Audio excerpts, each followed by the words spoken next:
Hey gang, it's Terry with Toxic NATOs. Hey, I want to talk to you guys about something today. Recently there was an issue going around, or conspiracy theory concerning a watch company, and I don't know how you exactly say their name. Ginault, gonads, I don't know. Either way, I personally have some friends that own a couple of their watches, and I have to say the quality is really nice on them. But when they first came out, I was one of the guys that screamed that I thought their watches were too much of a replica. The only thing that was different was maybe the so-called desert sand loom they did and the naming convention on the dial. Other than that, they copied the bracelet, the case, the bezel, everything. Like, to the extreme that I personally wouldn't feel comfortable spending $1,500 on the watch. Now, that's not to say that it's not a high quality watch. Like I said, I've handled them. I really like the casework and everything on them. I did not like the clone 2824. Yes, a lot of people make movements that are pretty much a 2824 clone. Some people relabel them as in-house movements. But you know, honestly, for the price they were asking, $1,500, I could have bought watches with a more original design, in my opinion.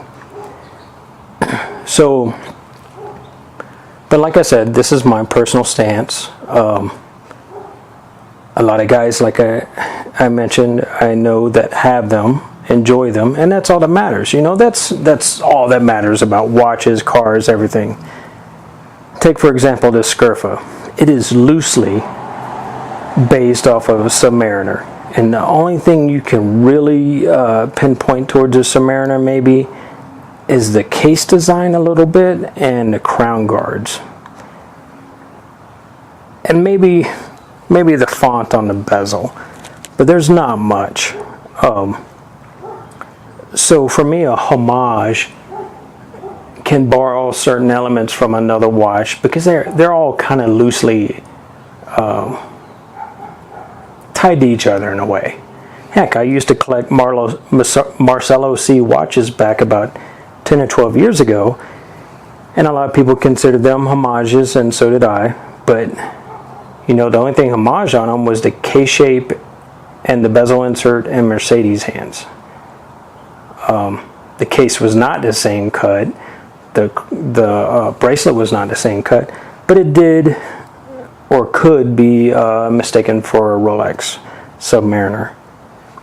I eventually got out of modding those, but I liked doing it. So this Scurfa is loosely a homage.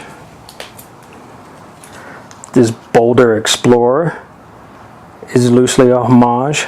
I think it could be a homage to maybe a Hamilton khaki. Not really sure, but the case is definitely not a Hamilton khaki. But I guess you can consider a homage because of the dial layout.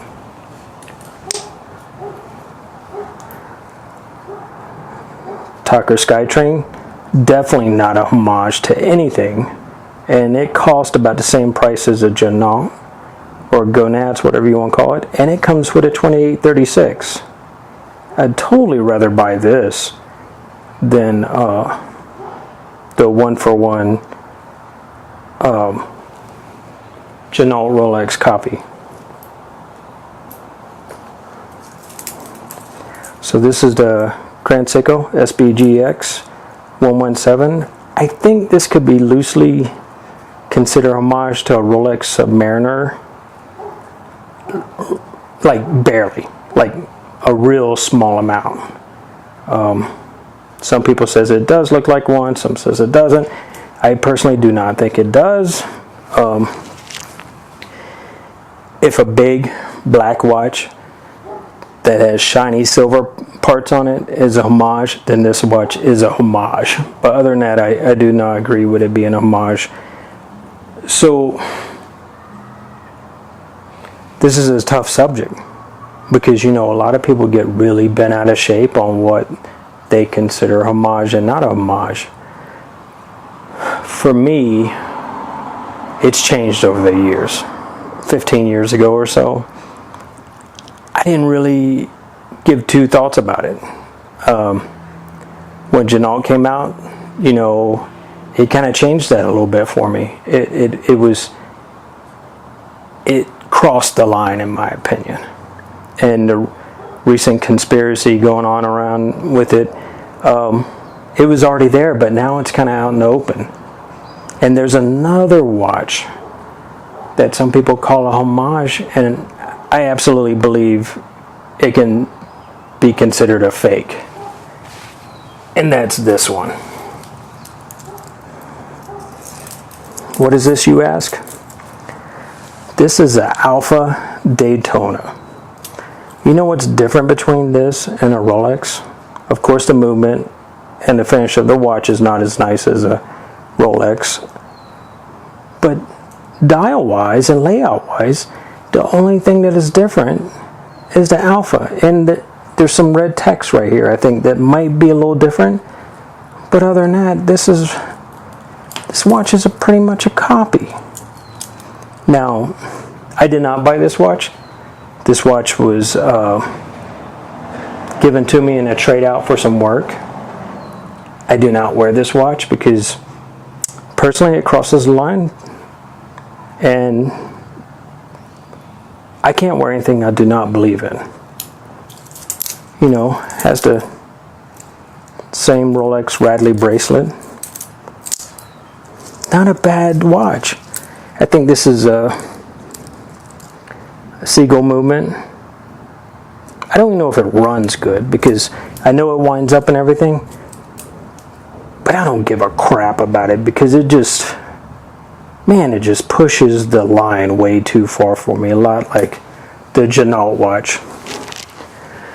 So guys and girls, I'm going to tell you up front, I hope this does not offend you, but I do not agree with this watch at all. And this is my thoughts. Yeah, that's my thoughts on it. Wear whatever the hell you want to wear. If you feel comfortable with it, go for it. This I do not feel comfortable with. Not at all. If you liked the video, please subscribe. If you did not, tell me to pound sand. Hey, have a good day, gang. Out.